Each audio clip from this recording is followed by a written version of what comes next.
Do I say hello or do I say welcome at the beginning? I think you've been saying welcome, welcome, and then every time you go, oh wait, I'm going to try again. And then you might say it once. I don't really remember. Okay.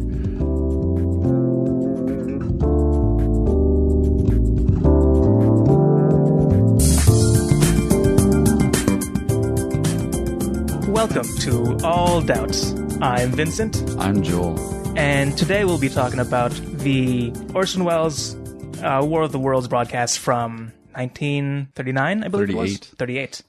The story takes place in 39, but it was recorded in 38. Oh, so it's you look into the future. That's right.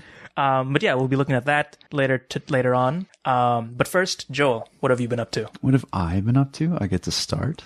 Well, I got I got these new mics that we're speaking into, which hopefully you at home can hear the difference of. We've got two vocal mics finally, so we're not just using a normal person would call them, microphones. Right? Yeah. Normal microphones. So that's the thing. But what's new? I've been playing. I've been watching. I've been watching Fullmetal Alchemist with my girlfriend. You know the anime. I've heard of it. Yeah. It's great. I read a fair amount of the manga, but the manga is separated into so many volumes that I just can't seem to get my hands on all of them. If I bought all of them, it would be like $200, maybe more. So I've been buying them in increments, and then I read one, fly through it, forget about it, go to the library and get one that's 2 ahead, so I miss a bunch of the story. So the only thing I know about Fullmetal Alchemist is that they think that full metal is one word. So as someone who doesn't know anything about this, other than that one upsetting fact as an English major, what's it about? Well, it's a Japanese story about a fictional European country. It's so it takes place in I believe what is our world, but the societies are all different. So within it, and it takes place around the turn of the century, like 1915, in that era. Within it, there's the alchemy exists, alchemy as a practice. And what people can do with alchemy is break something down and make it into something else. And the drive of the story is that 2 brothers try to bring their mother back to life through alchemy. And they don't know that transmuting a person with alchemy is the biggest faux pas you could possibly do. Because in order to do it, you'd need the ingredients of a person, and you might have to kill somebody. Basically, it won't really work. So the whole story opens up with them trying to do this, to transmute their mother and bring their mother back to life, and it goes horribly. Because of it, one of the boys, Al, loses his body, and the other one loses his arm and his leg. Edward. When you say he loses his body, yeah. So he's just like a head? Yeah, it gets into really metaphysical kind of stuff. He's not just a head. He's actually, his soul is bound to a suit of armor. Okay. And that's not even that far of a stretch. That's the first thing you accept in this story. Okay, that boy is bound to that suit of armor. So he's a hollow suit of armor that walks around with his brother. Anyways, it's a great story. I recommend reading it or just watch the anime. It's the faster way to read it. As long as you watch Fullmetal Alchemist Brotherhood, that was the series that was actually based scene for scene off of the manga, whereas the original Fullmetal Alchemist followed the manga up until the point it was made and then went off in their own story, which is quite different than the manga one. I never actually Game watched of Thrones the end of the or first The Walking one. Dead. Oh, is that right? I actually don't know. I think both. I'm not entirely familiar with the source material for either of them, but from what I understand, they've both surpassed where they were in. Well, definitely with the Game of Thrones. I'm not sure about Walking Dead. I'm not sure what they're doing. I think some people are upset, but no, I'm pretty sure The Walking Dead actually stayed behind the comic. But yeah, you get the idea. The fan base for the show is big enough where they have to keep making it before they can finish the book it's based off of. Right. Yeah. So I've been watching the show because I saw on Netflix the Japanese live action version. A movie was made for Fullmetal Alchemist. I want to watch that, but my girlfriend is insisting that we watch the entire manga first in order to get the actual story before the movie might give you a spoiler or something like that. Fantastic show. Highly recommend it. How about you? What's new with you? Well, I've watched a bunch of movies. Surprise. Yeah, no. Some of them are good. Some of them. Some of them are fun. Tell us about the fun ones. Speaking of one of the fun ones was Hurricane Heist. Have you heard about this? No. Okay. So before I go into it, it's called Hurricane Heist. Heist. Yes. Like you're stealing a hurricane. So guess what the movie is about. Someone trying to harness the power of a hurricane in order to destroy a country. Worse. It's okay. So there's this. I think it's like the National Reserve or one of the National Reserves or wherever they send money to be destroyed. They're taking money out of circulation, they take it to this facility. Physical money. Yeah. Okay. No, it's where they send the concept of money to be destroyed. I don't know. I'm ready for anything. And but it's super secure because it's like money. Yeah. And there's this like team of people and they want to rob this facility. Sure. So they wait for a hurricane to hit because that's the last key that they need in their plan. Okay, sure. And it's by the guy who did the Fast and the Furious movies, apparently. Never heard of them. I'm kidding. Franchise where they solve every problem with a car chase. Right, yeah. And also they get into problems with car chases. It's for that universe it works, it's a Fast and the Furious solution to a Fast and the Furious problem. Right. It also stars like one of the characters is I recognize him from one of the Black Mirror episodes, and he was also in Kong Skull Island, I believe, as one of the soldiers. Okay. But in this one, he's Southern. Oh. It's a goofy movie. Yeah. Not as good as the Goofy movie. Yeah. Starring Goofy and his son. Right. Who's the only character in the Disney franchise that ages, apparently. Oh, wow. God. Yeah. It's horrifying. There's one that ages. It's like a reverse Benjamin Button thing. Where everyone else stays the same age and he's the only one. He's like a withered old man. And everyone else is just the same ageless. Oh my God. Cartoon character when he met him. Getting into shenanigans, like day-to-day shenanigans, and Max is facing reality. No, Disney just got dark. It's nuts. There's a face in the tornado twice. It's a tornado or a hurricane? I'm not a meteorologist. Sure. One of the characters is, but I'm not. There's a face in the storm. Okay. At the beginning, and I know it's supposed to be like representative of like it's a metaphor. It's a metaphorical face. It's the like. Oh, okay. It's like a skull kind of scary face that like pushes out of the storm and then fades away back into the storm, right? Oh, like the Mummy kind of thing. Like in the Mummy. Yeah. And when I made the connection, I just really wanted to believe that it's part of the same universe. Like somewhere else, Brendan Fraser / Tom Cruise is running around with like a sand face chasing him in the desert. Right, whereas in, I don't know, Louisiana, I forget where this is taking place, but in this place, there's just another face in the tornado. But yeah, no, it's goofy. I was surprised that it was on the big screen, that I was watching it on the big screen. Oh. Like you're surprised that it made it to the big screen, basically? If like it had like pretty nice like a budget, I imagine. Everything looked neat. It didn't look homemade. The writing felt homemade. I shouldn't be mean, but it was terrible. Sure. But yeah, so it opens with like a flashback of these two kids, these two brothers and their dad, and they're driving away from a storm. And they're trying to transmute their mother. I've heard this before. Oh yeah, no, it turns out it's the same thing. Same universe.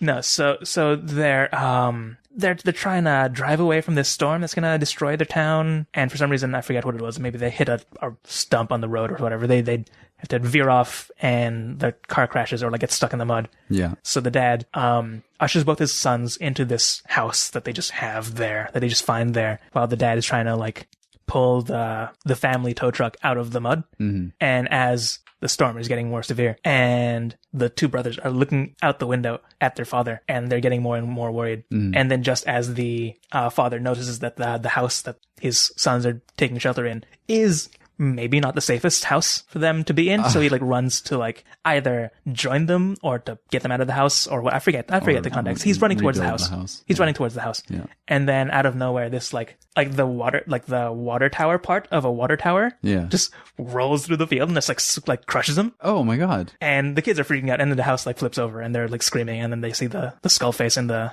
tornado, and I'm like, wow, that was a very precise water tower. Wow. Yeah. And then that traumatizes them, and then they grow up. And they're messed up as adults. And then the heist happens. Oh, so they're doing the heist. No. So many moving parts. So after that, we hit modern day. One of them grew up to be a meteorologist. The other one, we find out, continued the family business of being a tow truck driver or a mechanic or repairman. I wasn't clear on what they did.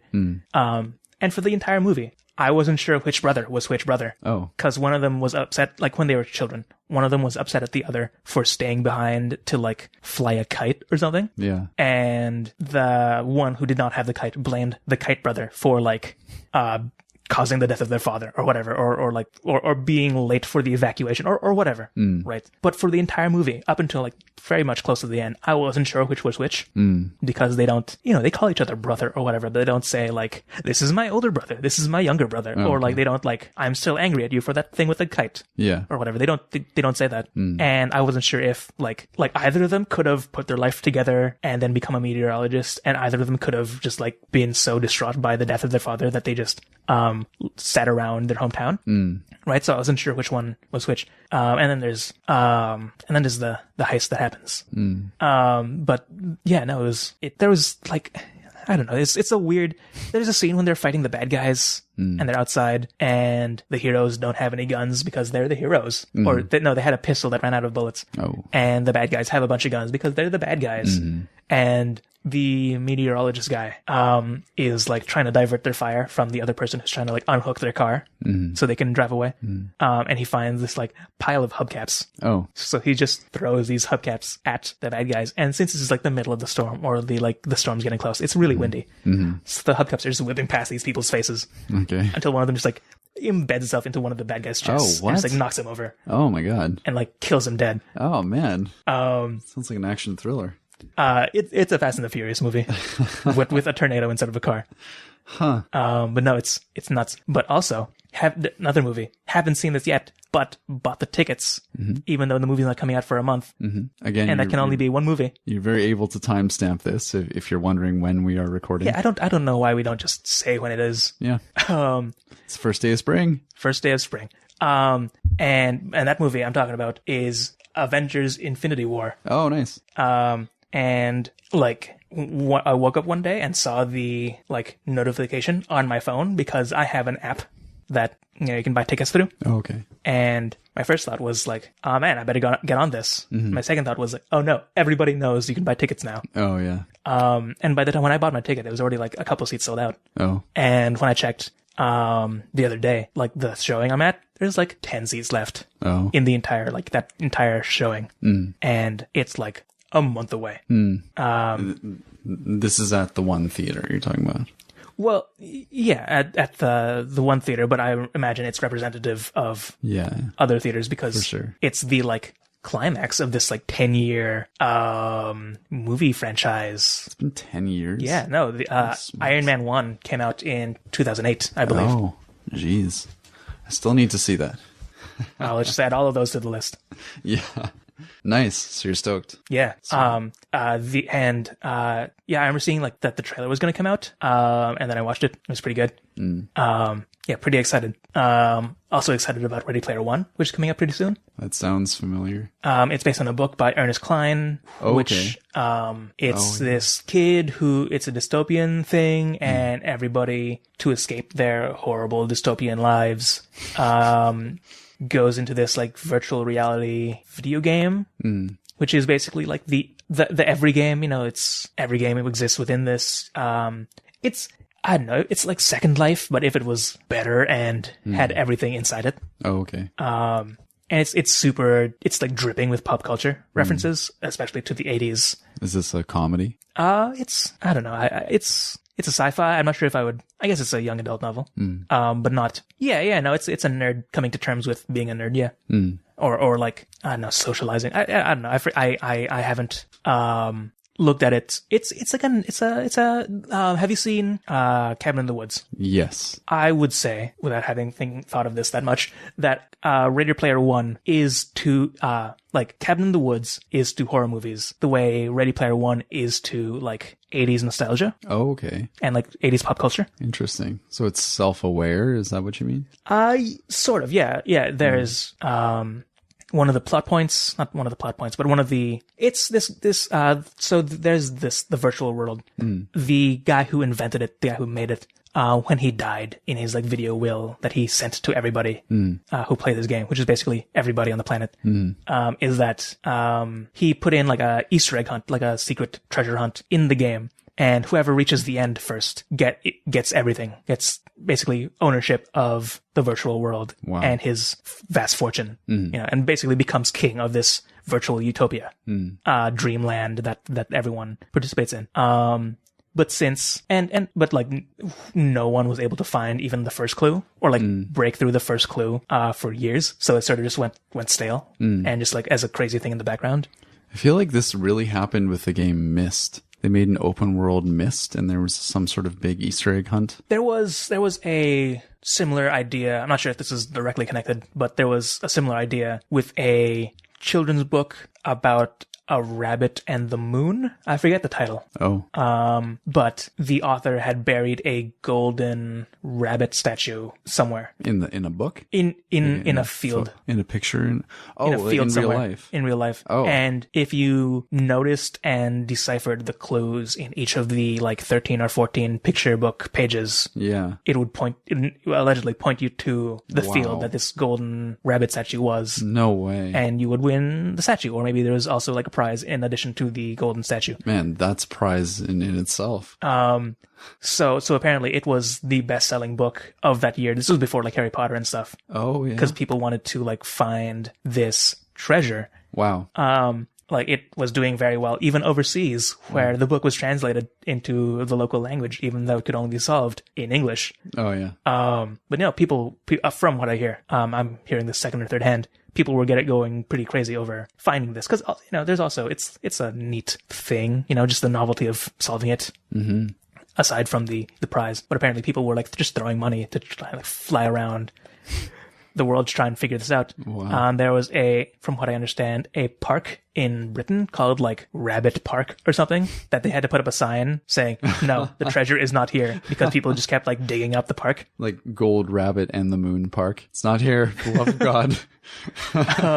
But then it eventually got found by someone and then they won. But I think there was a bit of a scandal because that person was, not as disconnected from the author as people wanted. Yeah. So there's some like accusations of like, I don't know, him giving them the answer or something. I don't know. You could probably look this up if I knew what it was called. Yeah. But I think I've given enough description. But, so. Back to Fast and the Furious. In, Ready Player One. So no one could find the, first clue, and then the main character does, and then it like reignites the search for the fortune at the end.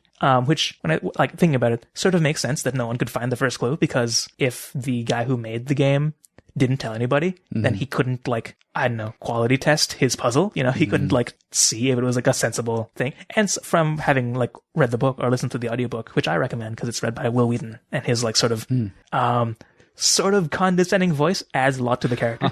Sort of sneering, pretentious voice adds a lot to the character. But, so it makes sense that no one can like figure out his like nonsense clues, because some of them are like weirdly obscure. Or like I could make the leap, but that's because I know it's a book and like the rules that operate this book. But no, it's really good. There's a lot of, and people were worried that a movie would never be made because of all the range of references in the book. Oh. Because it just go outdated really quickly, or not even that, but just like getting them to play ball with each other. Like, you know how licensing. like licensing, like in Who Framed Roger Rabbit. They had to be very careful. Right. The only way they were able to get Bugs Bunny and Mickey Mouse is that they had to speak the exact same number of words. Exactly. Yeah. I heard that recently. I might have told you, possibly. No, I remember you told me. It was another friend. Okay, cool. No, that was you. Oh. You were in the car with another friend.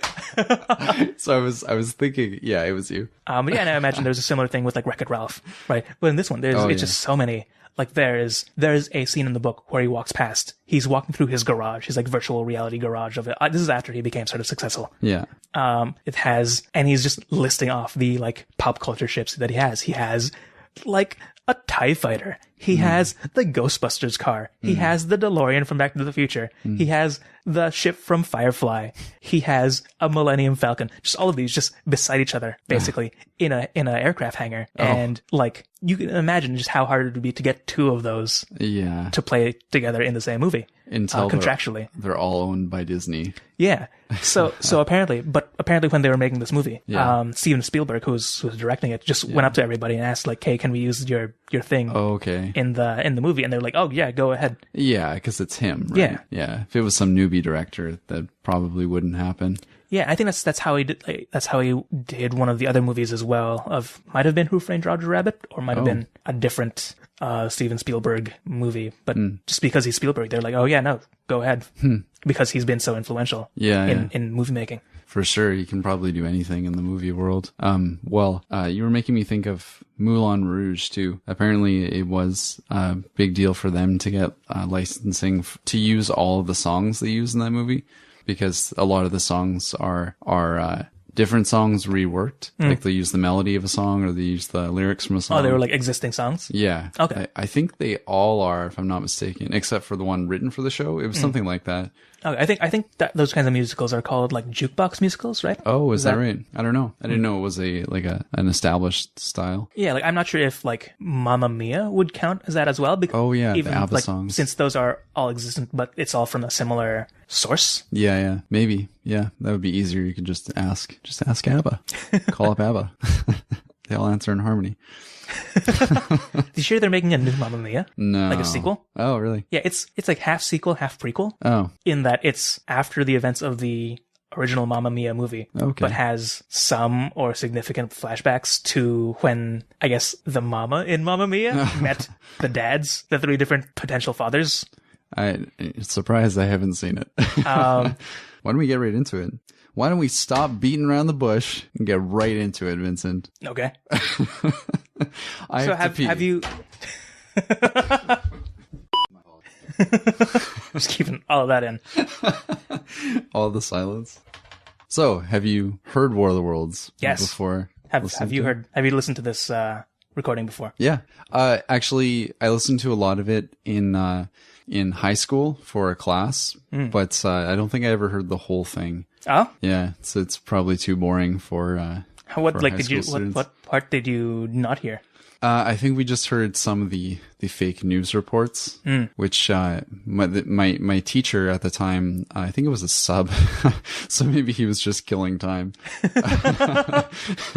He told us some fantastic stories of how the American population reacted to this, which I found out today were not actually real. Yeah, I had a feeling that you'd already know this, but in case you, the listener, don't know, you might believe that people reacted wildly to this play, this radio drama being released, where people ran to the streets and like grabbed guns and got their families out of the house and were ready to run from aliens in real life when they heard this play. Apparently that didn't actually happen to the extent that we believe it happened in pop culture. I found some reports as recent as 2008, like a video about how America reacted to this play, and I found really the same amount of more modern sources detailing how it's actually a myth that America reacted in this way. So for a little bit, I was actually confused about which one was correct, but I've come to the conclusion that it was more or less a hoax. It was just built up over time. Do you want to explain more of the worlds? Yeah, well, like to touch a bit more about the false hysteria. You know, that like the explanation that I remember reading was that it was just newspapers exaggerating, which is apparently what they did a lot back then. Right. But more so in this to, one, sell more papers, and two, to like discredit radio. Exactly. They're because of the competition like, at the time. the format wars. Yeah. But yeah, do you want me to summarize the please. radio program? Yeah. For the first 3/4 of it, it pretends to be a like radio broadcast. Well, it is a radio broadcast, but I mean like a fake. It pretends to be a real news report detailing Martians invading Earth. It's a fictional news report that pretends to be real. Yeah. That continuously interrupts the musical stylings of Raymond Rockello and his orchestra. Right. Let him finish. Let him play 3 more seconds and then we'll interrupt again.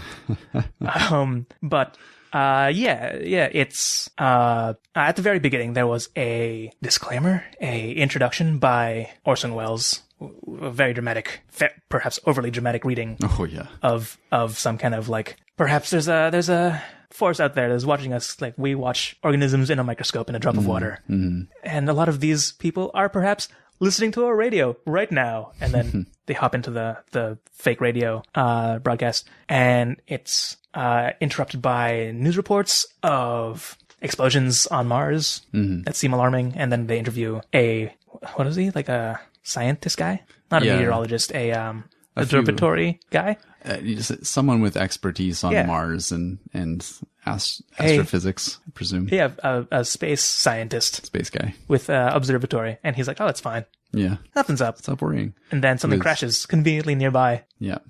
So then the reporter and the scientist go there. Turns out it's a capsule full of Martians and their heat ray, and kills everybody except the scientist. Yeah. And then at some point, the radio station transfers control over to the military to, I guess, publicly broadcast their tactics. Yeah, so I guess we're hearing the military. So we're hearing military, just like firing at aliens. Yeah, firing just like tactics of like, oh, you know, adjust targeting 2 degrees this way, which is riveting radio. And I guess for like authenticity, it's just like overhearing military chatter. Oh yeah, you know. And then there's a chilling final broadcast by a fighter pilot.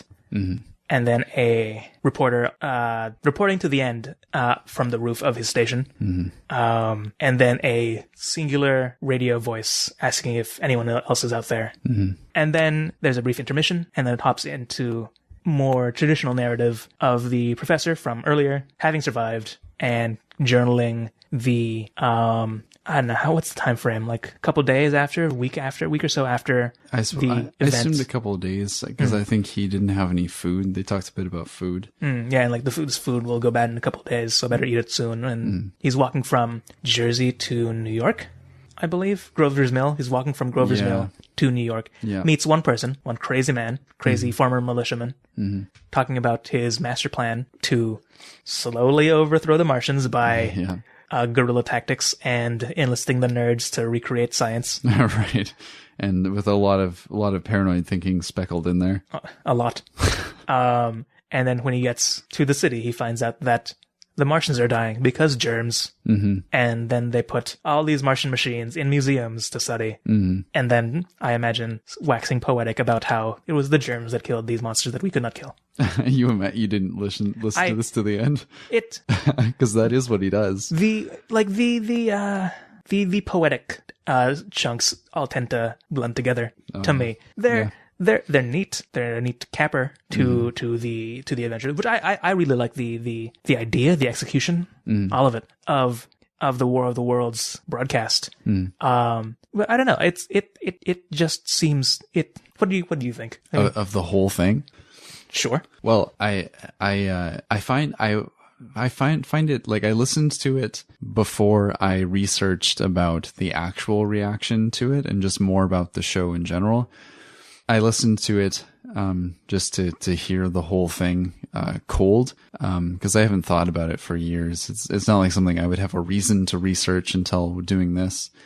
And I found it immediately surprising that anyone could think this was real, because in order to do that, you'd have to believe that, if you listen from the start to the finish, that Martians take off and get here in a matter of 20 seconds, something like that, like an unbelievable amount of time. And then on top of that, you have to believe that they made it from where they landed. What was that? Miller's Hill? Grover's Mill. Grover's Mill, New Jersey. Right. Yeah. Random small town. They made it from there to New York in a matter of 5 minutes. I mean, this whole thing, this radio play is an hour. They do have giant tripod machines. Right. Well, I guess if you believe... And they do have sci-fi. They do, yeah, and imagination. If you believe they can make it from Mars to here in 10 seconds, why not there to New York? Yeah, when I listened to it the first time, I had known like some background behind it, but not so much. And when I was listening to it, I had figured that what I was listening to was a more cut down, a more concise version of condensed of the original broadcast, because like I had imagined like the songs to go longer. I had imagined the silences to go longer. So it sounds real. Yeah, but apparently no, it's just the original broadcast just fit inside an hour. Yeah. And I hadn't like realized, I guess, how quickly everything happens in the first 3/4 where it's pretending to be happening. You're hearing it as it happens. Because like, we interrupt this broadcast to say we've seen weird bursts on Mars. Let's go back to the music. And then 10 seconds later, we've dispatched a reporter to talk to this guy in an observatory. Yeah. In this one town. Yeah, we got him there. He's ready to go. We found an interviewee already. And that's the end of the interview. Let's go back to the music. Oh wait, something crashed 10 miles away. The guy at the observatory is there now. Let's hear what he has to say.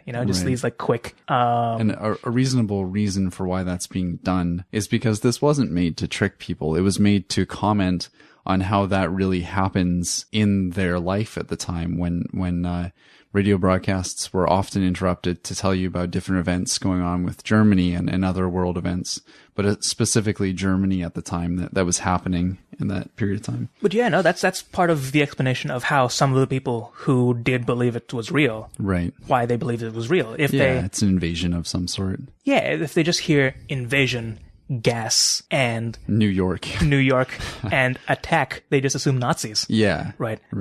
If they miss, the context of Martians and like heat ray, maybe even the heat ray. I don't know. Maybe. There's a lot of like weird sci-fi Nazi stories. Yeah, that's true. But, yeah, no, from what I understand, from what I read, of the about 6 million people who listened to the original broadcast, about 1 million of them believed it to be true, if only for a little bit. And those largely were people who either tuned in late, had a bad reception, or were far away and therefore had a bad reception.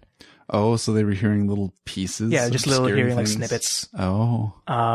And so they hear like, breaking news, Princeton, attack, the Secretary for the Interior giving a announcement to the nation, and other stuff like that. Yeah, that's terrifying to hear snippets of something like that. One of the stories, the urban legends or whatever, that I remember hearing around this broadcast was how at the beginning, it opens after Orson Welles' like dramatic monologue at the beginning, and when it hops into the musical program, and then the musical program is interrupted by the interruption. One of the stories was that they timed it to coincide with the first act change from a variety show on a different station, because they knew, I might be getting some of the details on this wrong, that the first act would be cool.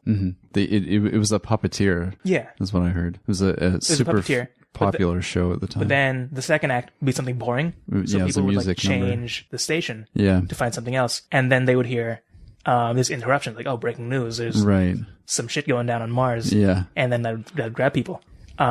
That turned out, from what I understand, not to be entirely true, because they only got like a small percentage of their listeners from people hopping from that first show to this show. Oh. And also there's also like there's a bunch of like colorful stories about during the broadcast of like the whoever had authority over Orson Welles and his radio program. They were like insisting, no, you have to put the commercial now. We need to put the commercial now. You're freaking people out. We need a break. Put the commercial now. Oh. And they were like putting it off until like where they ended up putting like 40 minutes in. Yeah. But the program wasn't being sponsored by anybody, so they didn't need to have a commercial. Right. So this pressure wasn't genuine, and they could just decide when they wanted to do the commercial whenever they wanted. And yeah, no, there's a bunch of stories around that. What I really liked was how, and this is not something I normally associate with media from that era, was how good they were at pretending to be unprofessional. Oh yeah, I thought so too. Because like that era, from what I've seen, is just super professional. Like I'm not sure that if this is the exact same, but it's much closer to the time when you were on the radio, you were wearing a tuxedo, kind of thing. You know, that kind of era. I'm not sure if it's the exact overlap, but it's of a similar vein of like being super professional, super. You know, I associate that time with being separate from, you know, just homespun pirate radio where you can just say whatever. It's very like official, very like what we're doing. Yeah, podcasts. Yeah. So when they were like, "Oh, can you speak louder and closer to the mic?" Yeah. Or when they like cut back to the reporter and he starts saying something and then he stops and they wait, am I on? Okay. Then he says the thing again. Yeah. I thought so too. It sounded so real, and it's hard to do that. Like you have to think very meta about it, which shows they put a lot of thought into that aspect of it. Did you have more to say about it? Yeah, like thinking, I think thinking back to it, when I was listening to it the first time, I didn't really notice how quickly things were happening in the first 3/4 of it, because partly because I assumed it was just cut down. Yeah. But even after I found out it wasn't, I didn't realize that, like, wait, that's pretty quick. Yeah. To drive from the observatory to this farmer's field. Yeah. And then also one thing that didn't really stick out as weird until listening to it again was how, like, how is turning this over to the military gonna help them? You know, like, cause there's a part, like, halfway through, or like towards the end of the, near the end of the fake radio broadcast, where it's like, you know, to help with the war effort, we're gonna transfer our frequency to the military, or whatever. And then that's when you transition to, like, oh, we're listening to these artillerymen, read out coordinates to each other and whatever. But like, assuming these, like, how is that helpful? Yeah. You know, like, to just publicly broadcast this military chatter. If anything, it would be super demoralizing, which is sort of what happened, quote unquote, unintentionally. Yeah. Right. But it's like saying, you know, it's like Gmail saying, to help the war effort, we're gonna automatically CC every email that exists to every military email coming out, you know, like. Yeah. Doesn't make any sense. Yeah, I agree. Which those sorts of things might be indications that it's just a low budget show, which by many accounts I understand that it was. It was the kind of show that wouldn't receive a lot of funding because it was competing with the very popular puppet show that was happening at the same time.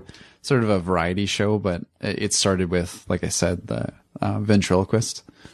Oh, one more thing I remember reading about the other show, the puppet show, the variety show. Yeah. Was that the assumption that was why people, like the people hopping from that show to this show and only hearing the radio broadcast and then believing it was true. One of the sources I read, connected that to the show that they were leaving, the variety show, as being sort of like lowbrow humor. Yeah. With the implication that those idiots, when they left that show, they're so stupid when they hopped in this show, they thought it was real. Right. You know, if it was like a modern day, if someone was watching like one of the worst, like Adam Sandler movies for 5 minutes and then hopping into the thing, you know, the implications of it having been one of the lower brow Adam Sandler movies is, from what I understand, the connection that they were also trying to pull. Is that true? They really tried to do that? What do you mean? Like, was this Orson Welles and the No, I mean like the reporters who were like making that connection of like, this is what they were probably trying to do. Oh, okay. Or like, these are the people who were stupid enough to believe it was real. Were making that suggestion because of the belief or the understanding or whatever, the assumption that the people who were watching the former show were people who liked lowbrow humor. Yeah. And therefore idiots. Yeah. Right. Yeah, well, in that same vein, I read that a lot of the stories about it leading to panic were just sensationalized news stories made to sell their newspapers, and at the same time discredit radio as being dangerous, or even just Orson Welles as being dangerous. Right. There, like some of the stories, like the isolated stories, apparently are true. Just not at the same scale as was reported. Yeah. Like apparently one of the things that did really happen was someone like running into church saying the Martians are coming or something. Oh, like that. Really? Yeah. Or another one where I forget where I heard this from, but there was this one person saying that when their family heard it, the family, freaked out and like went into the woods to like confess to each other because like, oh, we're all gonna die. Wow. And like just apologizing to each other. And then they sent, partway through it, they sent the person who was telling the story, who was a kid at the time, to like go back into the house to get something because I guess the kid's the most expendable if you're gonna like explode the house. But he goes in, here's the end of the report of the broadcast saying it was fake. Yeah. Comes back to the family and just like waits for a bit before he tells them because he wants to hear more of the secrets or whatever. Is that right? I don't remember where the story came from, but I like that story. So it's also it's fair in my mind to believe that a lot of people did call in. I watched a very short video about telephone operators at the time who I understand were sort of like the first responders, like 911. Sorry, not first responders, but first responders on the phone. Like if you want to get a hold of police. Like the point of contact. Yeah, point of contact. You dial 0 and you get a reporter, Wow, direct line to the report. Just dial news. 0. Yeah. If you have a tip that you want us to report on, just dial 0. We'll hear it. Not a reporter. Operator? An operator, yeah. Which we don't have now. Obviously, we have different means to do the same thing. Anyways, I watched a video of operators sharing their experiences, and this video was framed around everyone in America was panicking. But you can watch the same video under the guise of like that this was blown out of proportion, and they're still not lying. It's the operators aren't lying about their stories. It's that some people, or a lot of people called in, some of them were scared. Mostly people were calling to say, is this real? Right. And they'd be like, we have no proof of this being real. Okay, thanks, bye. And that was it. So it's interesting that you can watch the same video and it can be shown in both of those lights, right? That actually leads me into something that's listening to this in a modern context and researching it brought to mind for me. In America, this year and last year especially, we hear a lot of the term fake news. It's, in my mind, it's kind of boring to talk about now because that term is thrown around so much. Fake news, because of the current president and because of stories that the current American administration is trying to insist aren't real, and at the same time because of stories that really aren't real. Long story short, it's getting hard to decipher some news sources, whether they're real or not. And listening to this and researching this program, we get to hear a news report that was a show that was designed to sound like a fake news report. So we get one aspect of fake news. And then in researching it, I got reports that detailed mass hysteria and riots and suicides and people freaking out in America on a wide scale, where that's sort of a fake news because that's a myth that's been built up from fake headlines made to sell things, blatant lies. And now myself, I'm in this scenario where I'm not really sure if this hysteria happened or it didn't, because these two stories exist side by side. I believe I believe in everything that I've been saying, that mostly this was mythologized and that there was some panic, but it wasn't as widespread as the story goes. I find it fascinating that because of misinformation, and this is the same thing we see now in a different context in modern politics, it's hard to tell what's true and what's not. Yeah, like I'm wondering if to go back to their broadcast, like if that'd be a pretty good time for like actual Martians to show up. Like, yeah. Wait, no, I'm not kidding this time. I'm not kidding this time. Yeah.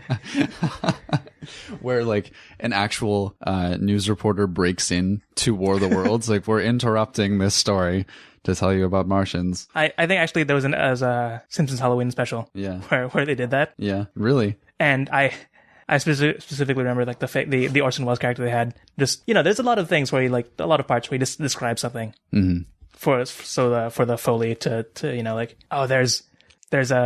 there's a heat ray extending from the thing, and you hear like the heat ray sound as it pans across.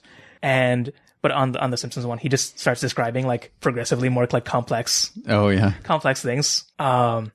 It's the alien. It looks like he has like I forget exactly what it says, but it looks like he has like 12 feet, and they each have a bell on them, and this and this and that, and it cuts the Foley guy just like glares and like walks out of the room. And then the two Simpsons aliens show up and start actually invading. Oh, okay, yeah. How familiar are you with the original text, the book, the story? I actually didn't know that it was based on a book until today. I thought that this was the original story and that like the Tom Cruise movie and all that. No, I didn't even know that there was a book. No. I assumed like the Tom Cruise movie was based off of the radio play, which I mean, like, I think it's fair to make that assumption because you get the one character and it follows a very similar vein. I don't think Tom Cruise's character was a scientist. No. Astrophysicist. Was that what he was? Someone of authority. But lab coat guy. He meets someone who's also very paranoid. There's that parallel. He's in that area, I think. Every disaster or like every disaster movie, the main character meets a crazy person.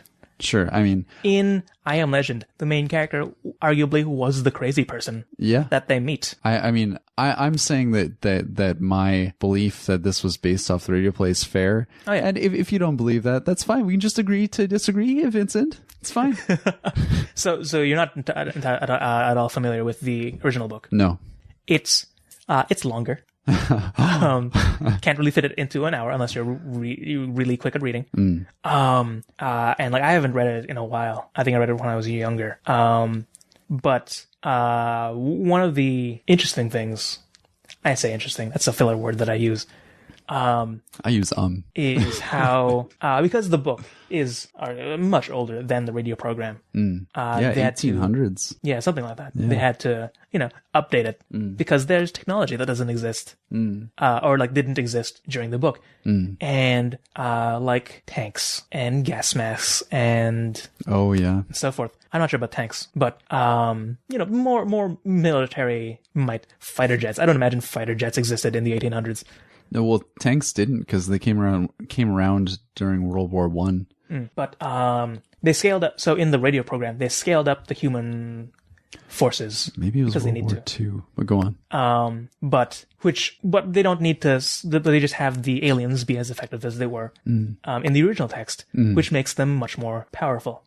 Right? Like because from what I recall or what I remember reading of the original text, the black gas, the black smoke that they release that is like deadly, kills people left and right in the book. Yeah. So it's terrifying.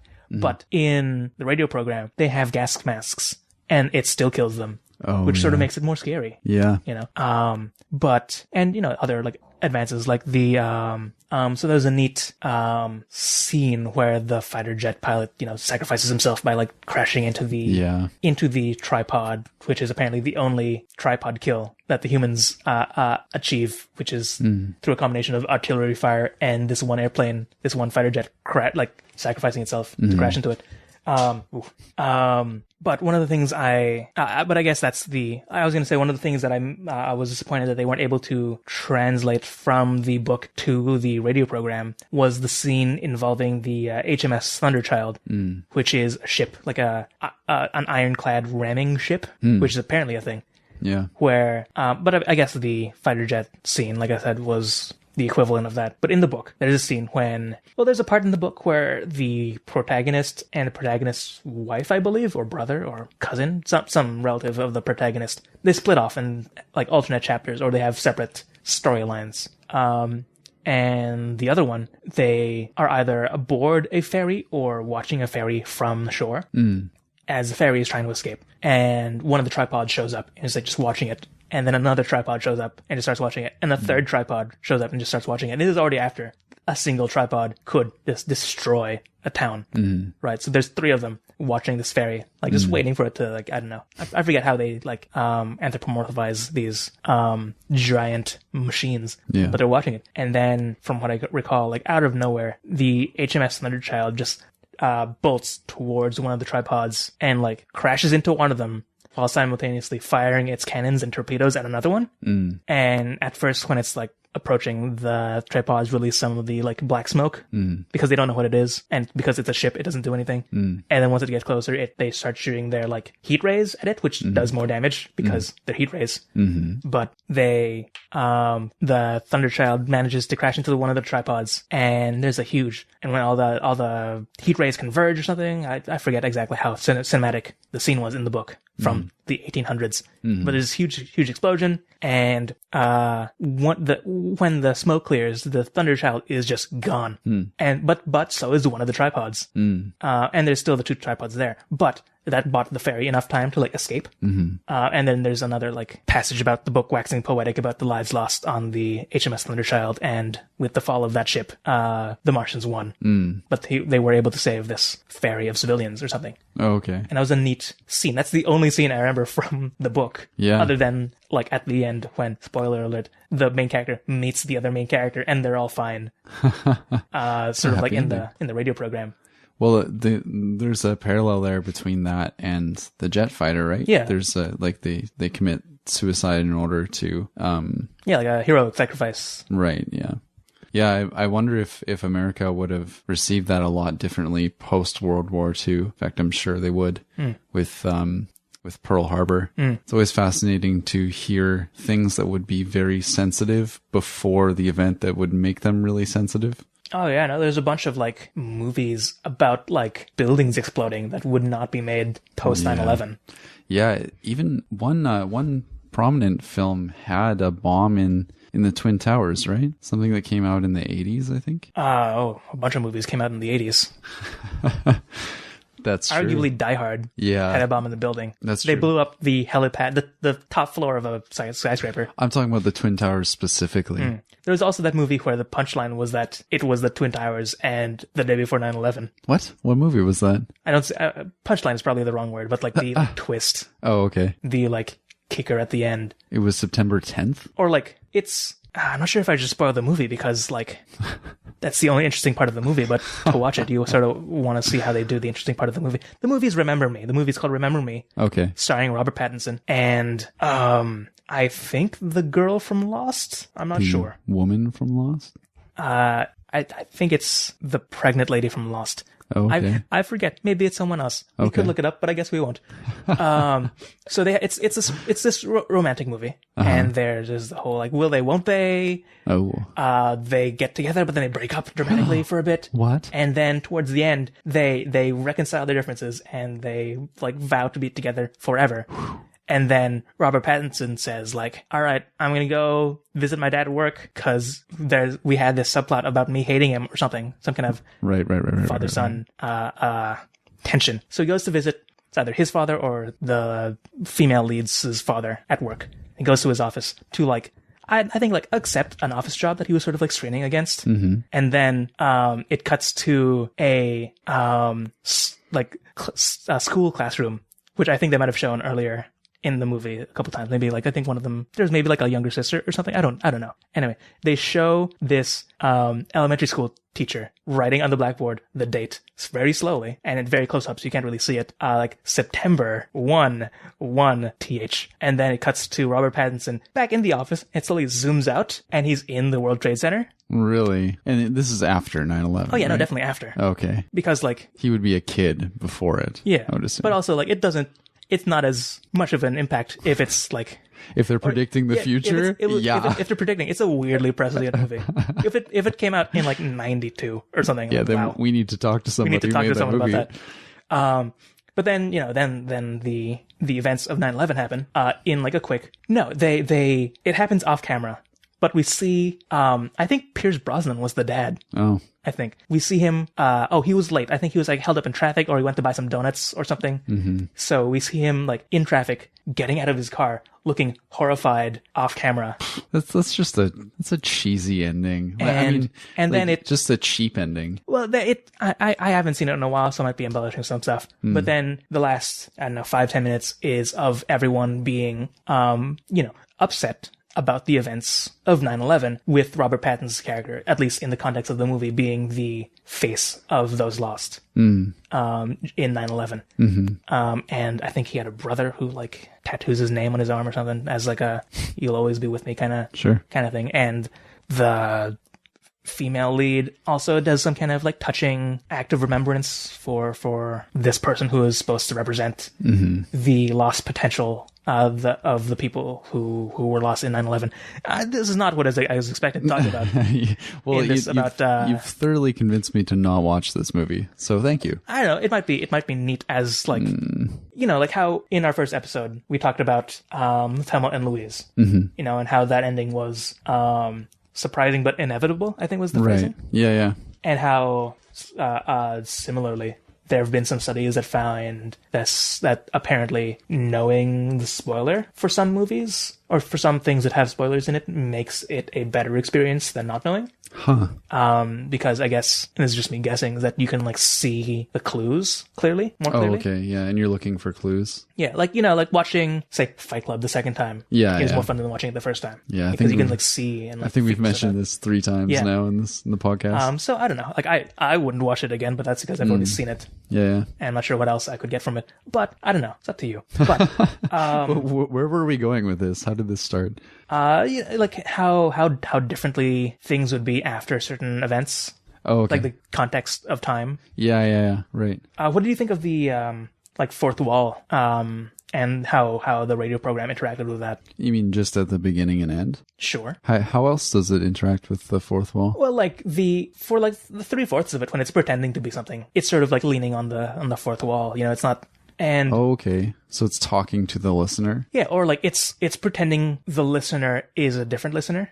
Okay, yeah, for sure. I found the ending interesting when the beginning and ending, when it's Orson Welles actually speaking to the audience. You mean like the very, very end where he's doing the debrief? Yeah. Because I like the way that he dispels the potential worries that someone would have listening to this.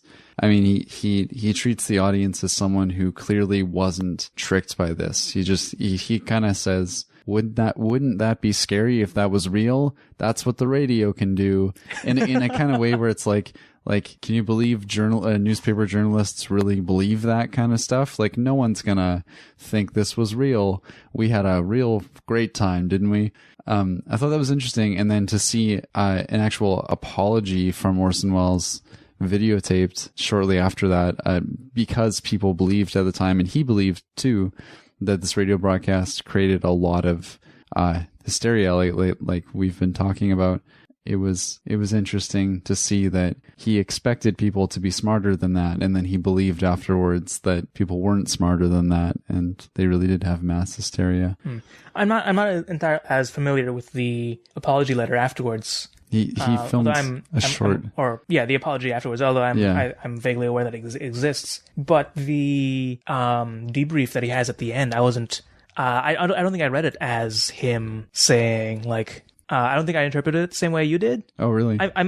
Maybe I just wasn't paying attention, or like maybe because like since I've like heard it so many times, I just sort of like gloss over it. Yeah. But it just sounded like it's a standard like. By the way, that was fake. That's the prank we were doing. Really? We couldn't, like, I think he says, like, we couldn't soap all your windows or throw all your gates into the shrubs or whatever. Yeah.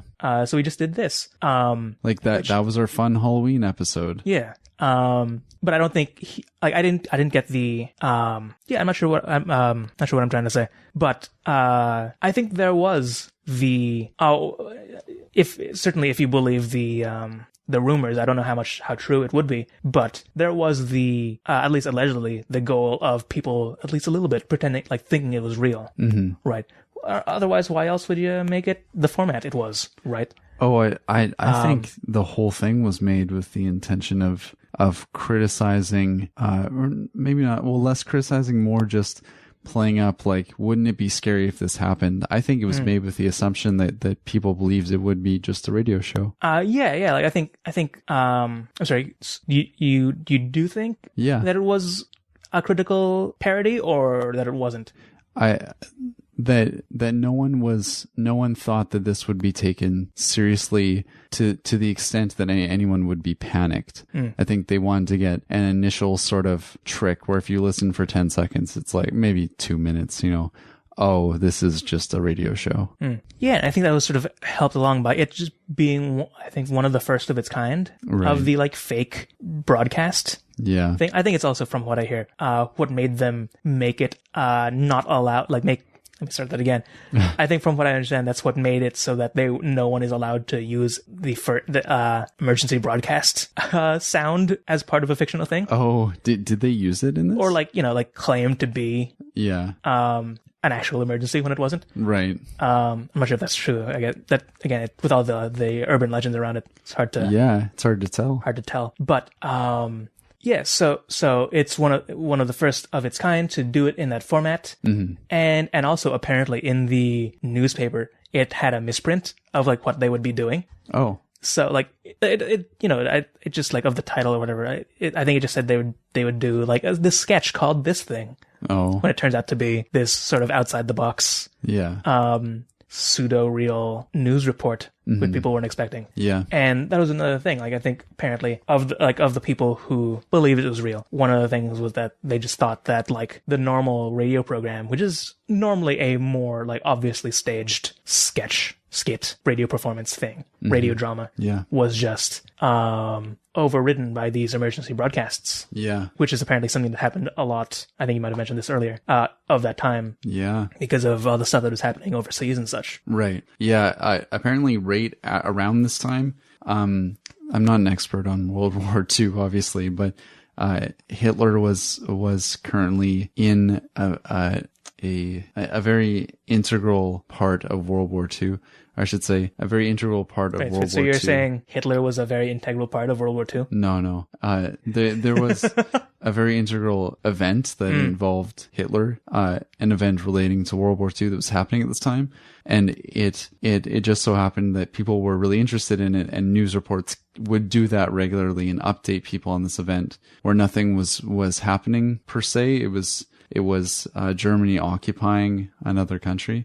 I'm not an expert on this. I think it would be best to just look it up. But yeah, no, from what I hear, like interruptions were like very, very common. Yeah. Like they would sometimes interrupt another interruption. Yeah. With some new information. Right? Yeah. Hold on to your hats. We interrupt this interruption. Yeah. With that great radio voice that they, I wish they still did that radio voice. Well, I think that's how posh Americans spoke at the time. And we addressed this with the last Orson Welles thing we covered. It's the transatlantic accent. And I think people in media really spoke like that. And I wish they spoke like that now. Yeah, I do too. I really like it. Although there's something to be said of it being like of an era. Yeah. Like. Totally. And our accents now are of this place and of this time. So we have accents too. Oh, and I meant to look this up. This was before Citizen Kane, right? Oh, yeah.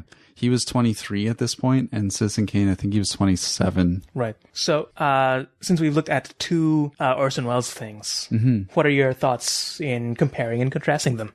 Oh, I hadn't put any thought into that. Well, they're both sort of landmark events. Yeah. Arguably. Maybe there were other fake broadcasts, but this is the one we hear about. Well, I find it fascinating that if the mass hysteria didn't happen, but everyone believed it to have happened, Orson Welles got very lucky and very popular for doing something that could have been just nothing. Which, I mean, you could argue this happens to a lot of celebrities. But this thing that by all accounts would just be like an odd radio show that no one really listened to turned him into people calling him brilliant for making it, and like a brilliant 23-year-old, and sending him to maybe infamy, if not famousness. Are those the two comparable words, infamy and famousness? I think fame. Fame, yeah. Famous, infamous. Yeah. I keep saying yeah. Vocal tics. I am covered in vocal tics. There was like a similar Take it away. when you're saying that like they struck it big with it by doing it this way. A similar thing. Oh well, I'm not sure how similar it was, but it reminded me of what happened with Doctor Who in its early days. Oh. In the what the fans call classic Doctor Who. Mm. Classic Doctor Who. It's like the first season? Yeah, the original season of Doctor Who, where, like, up to a point, it was basically an educational show, from what I understand. Just this old man traveling through time with, like, a teacher and a student. Oh. You know, visiting some dinosaurs. Here's some cavemen. Let me tell you about some cavemen. Oh. Until the Daleks showed up, the iconic bad guy of the Doctor Who franchise, of the Doctor Who universe. Mm-hmm. And these, like, it's hard to describe what they look like, but they're, like, when they're in their design, they were specifically designed to not look human. Okay. They're, like, imagine, like, a salt shaker shape thing. So, like... Oh, I've seen this. Yeah, you've seen them. Yeah. Viewers at home, if you don't know what they look like, just look up Dalek, Dalek, on Google, and look at a picture of it. It's like a... For those who won't do that, it's like a... like a robot that... Picture a giant salt shaker. I think that's a pretty good description. Giant salt shaker with, like, a ray gun sticking out on one side. Well, like... imagine a salt shaker with two T-Rex arms. Okay, hold on. Imagine a salt shaker. Go on. But one of the arms is like a laser beam, like a ray gun thing, and the other T-Rex hand is like a suction cup on a stick. Like a plunger. Like a plunger. And they have like an eye stalk coming out the middle of it, like a singular eye stalk coming out the front. Yeah, sure. So like, you know, no arms, no legs, no ears, no face. Okay. You know, no feet. Yeah. You know, they just like roll towards you on like wheels or whatever. Yeah. No similar human parts visible, right? And they aired that episode, which was when the show changed. It became more of a sci-fi adventure show, from what I understand. After that, shifting from the educational show it was before. But when they aired that episode, it didn't really make a splash. No one really watched it. Nothing didn't really make a splash. Yeah. But one of the showrunners, I forget her name at the moment.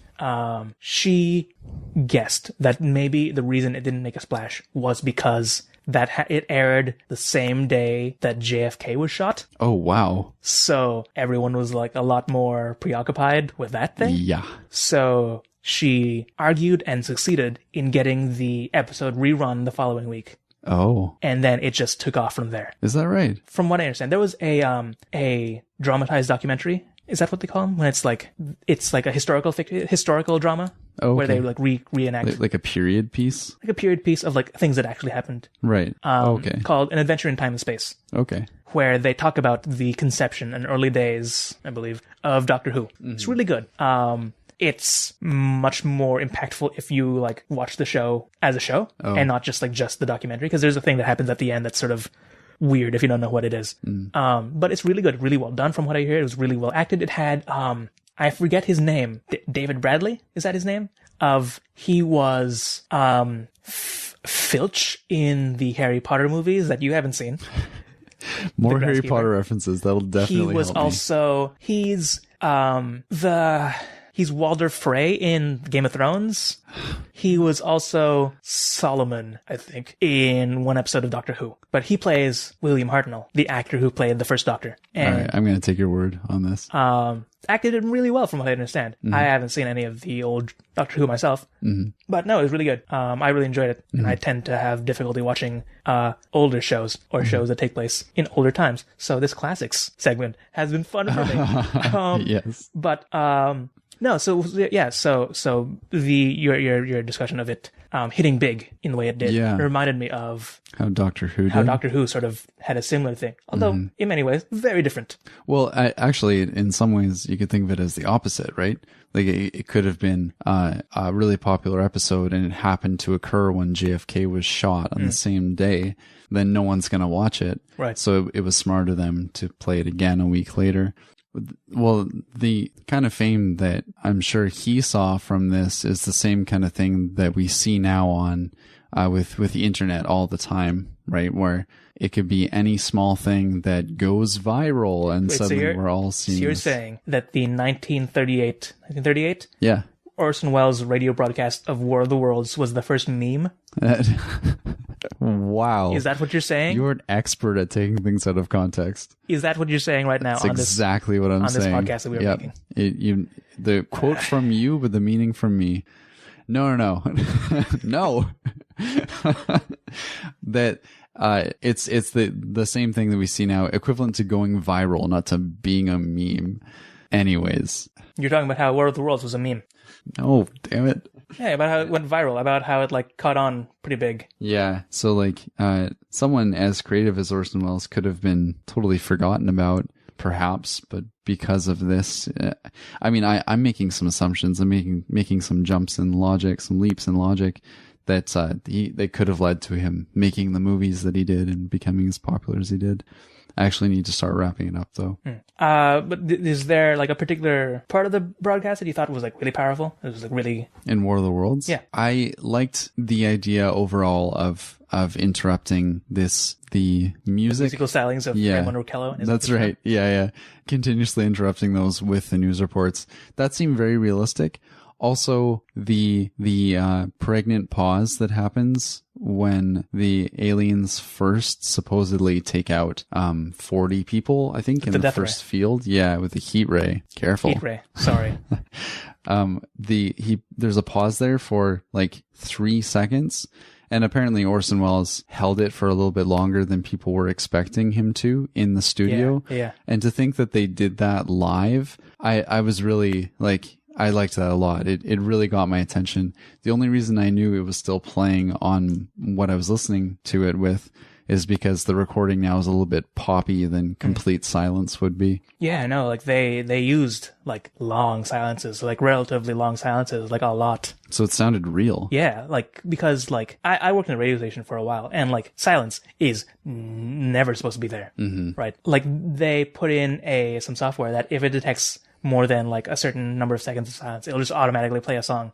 Oh, I've heard that on that self-same radio station that I worked for.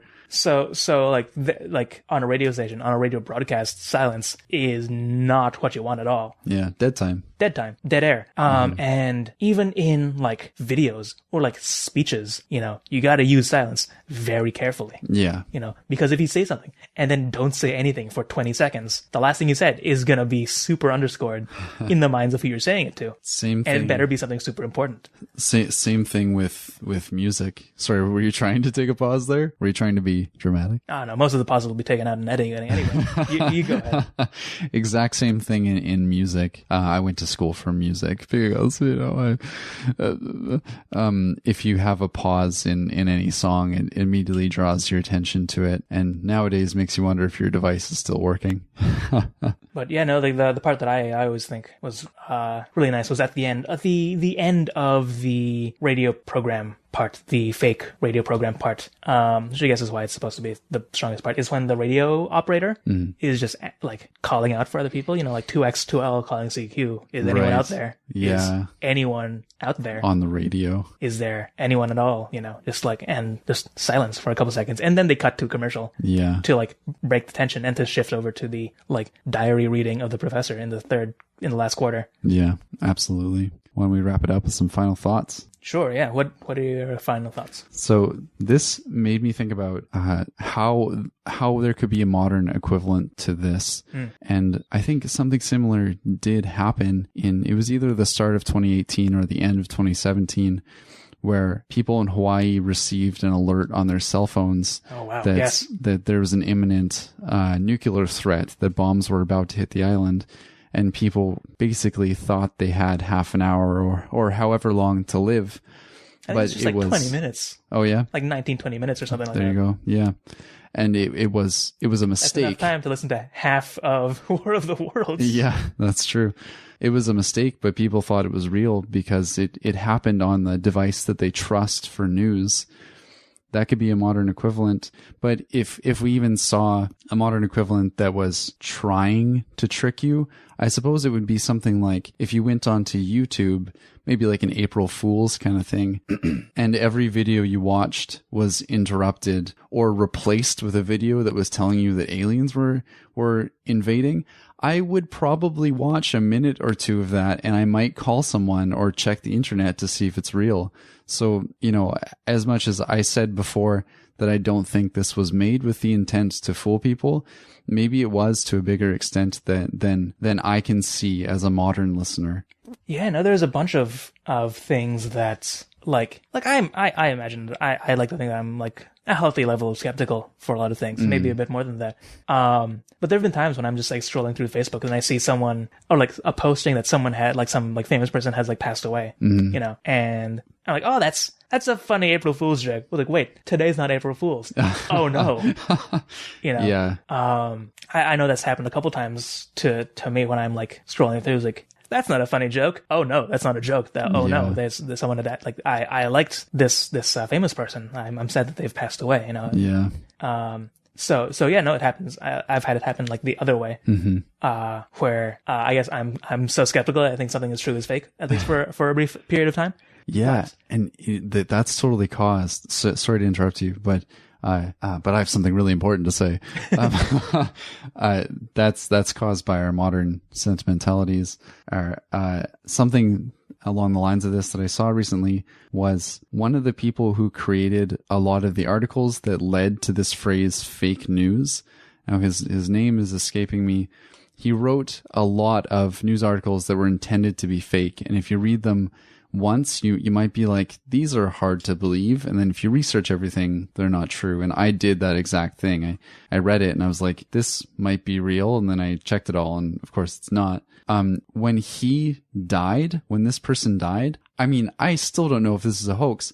I read some articles saying that he died. How would you ever know? This guy makes fake news.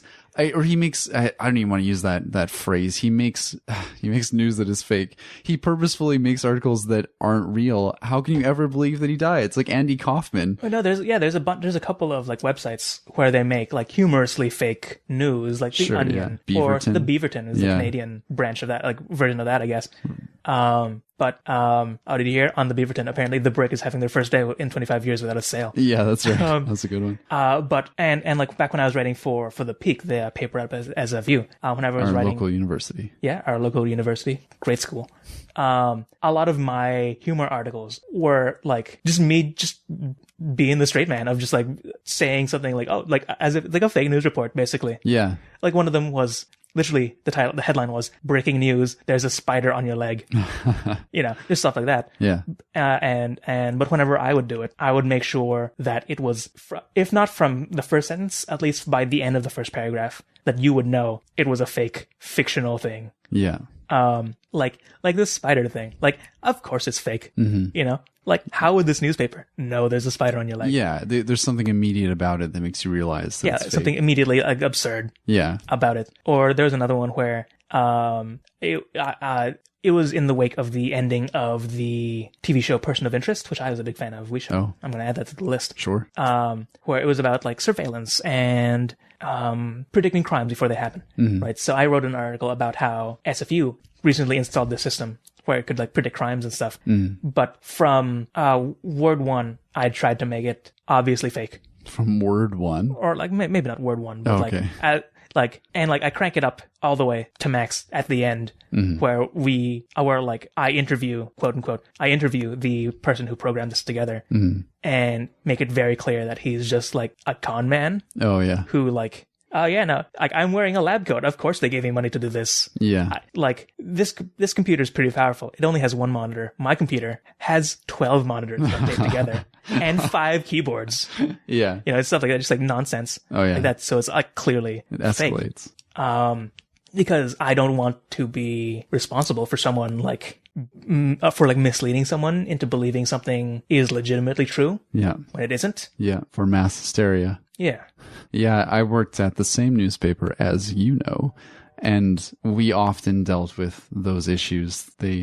More than once, they became a big deal in the office of how to treat something that is fictitious and supposed to be funny, that our audience consistently is believing is real, even if we try so hard to make it clearly satirical. But yeah, like even like in remembering one of my other articles, like even stuff that isn't like supposed to be false or supposed to be real. Like I remember one of the articles was like even when it's a topic that is like maybe a bit more delicate. Yeah. Then sensitive. More sensitive. Okay. Like one of the humor articles I wrote was around Halloween. Yeah. And it was about like how to die first in a horror film. Oh yeah. You know. And it was these like goofy things like, you know, read the Latin out loud. You know, pick up the artifacts, rub it on your face. You know, just stand with your back to some windows or whatever. You know, just like these like horror movie cliches. Yeah. But understanding that like suicide is a pretty heavy topic, especially around university, especially around this university in particular. Apparently, I was careful to like frame that. So in the like paragraph before my like listicle of like how to die first in a horror movie, I frame it as like, don't you just hate it when you're doing stuff and then you realize you're in a horror movie? You know, here's how you can die first and then get back to doing what you want to do. Oh, you know, I as see. sort of like you know how in like the Looney Tunes when it's like the dog chasing Wile E. Coyote, Yeah. because he's trying to get some sheep, Yeah. and the dogs, or like one of them is about to get the other one, and then like the work whistle blows and they both just stop and like punch out. Yeah, that's Kind of right. thing? Yeah. So yeah, I was trying to go for one of those instead of like it being like legitimate actual death. It's like a TV actor, not the, but like fiction, like a fictional like punch clock kind of death. For sure. Like we're in the satirical world right now. Yeah. So that's all we have for Orson Welles' War of the Worlds broadcast from 1938. 38, yeah. When he was 23. He's 23. When he wrote this one, he was 23. Oh man, if I wrote something like this when I was 23. He didn't actually write it, but he performed it and it was his. Go on. And if I was a part of some big project like this when I was 23. So how about you, listener? What did you think of the radio broadcast? Let us know what you think. Were you surprised that there perhaps wasn't the same mass hysteria? That you've believed a lie your whole life? Tell us. And yes, you can tell us via email at our email, which is AllDoubtPod@gmail.com. Send us your comments, send us your questions, send us your radio broadcast from 1939. 38. 38 or 39. Yeah. Maybe it was a leap year. Won't judge. Leap year. What am I talking about? I don't know what you're talking about. And if you would like to help us out, you could rate us on Apple Podcasts or wherever you get your podcasts. 5 stars is great. We'd recommend 5 stars, but maybe we're biased. Hopefully you'll give us 5 stars as well. We're also on Patreon at patreon.com/alldoubt, where you can throw us some money, help us keep the lights on, and so on. We also have a website that is alldoubt.com. Check it out. And not only that, we're also on Facebook. You can find us on Facebook with the same name as everything else, All Doubt, and also on Twitter. And on Twitter, we're at AllDoubtPod. So I guess we have 2 names, All Doubt and AllDoubtPod. But don't go to the All Doubt Twitter because that's, I think, a Korean Twitter. They've only made 1 post. Is that right? And continuing the trend of not knowing how to end these, I've been Vincent. I've been Joel. And we're signing off. Doubt.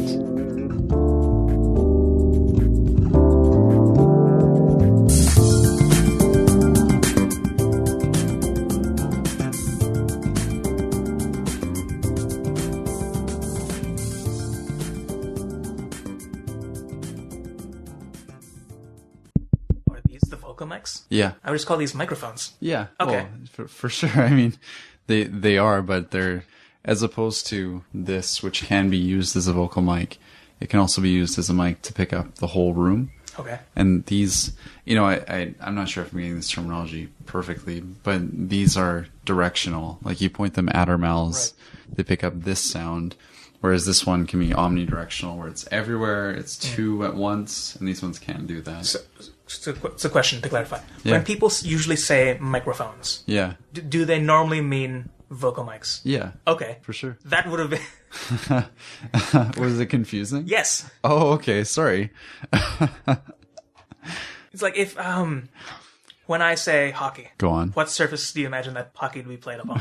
Ice. Okay, exactly. So it would be redundant for me to say ice hockey as a distinction from what you would imagine as hockey to be. Yeah, I guess so. If you're talking about a different kind, like field hockey, or like table hockey, air hockey, Yeah. table hockey, then sure, Yeah. because that's like a variation. But like I was imagining these like vocal mics to be some kind of weird like other thing, but it's just like a more technical name for what people imagine a microphone to be. I guess so. But, I mean, like, yeah, what you're saying is fair. But I I'm not an expert on these. It might just be what goes on in my head when I think of like a vocal mic, like these. I don't know. I see what you're saying. Fair enough. I give up. I'm sorry if I seem to like. I was just like super underwhelmed by the realization that this like, oh, what is a vocal mic? I'm so excited to see whatever this weird, obscure piece of audio. Microphone. Come on, man. I just didn't know you were so into it. I didn't know you were listening to me. Every time you've said the phrase "a vocal mic," I've given you a hard time about it. So maybe it's my fault. Maybe I've just been building stuff in my head as some kind of like, I don't know, sci-fi like alien technology device. Maybe. But anyway, Annihilation.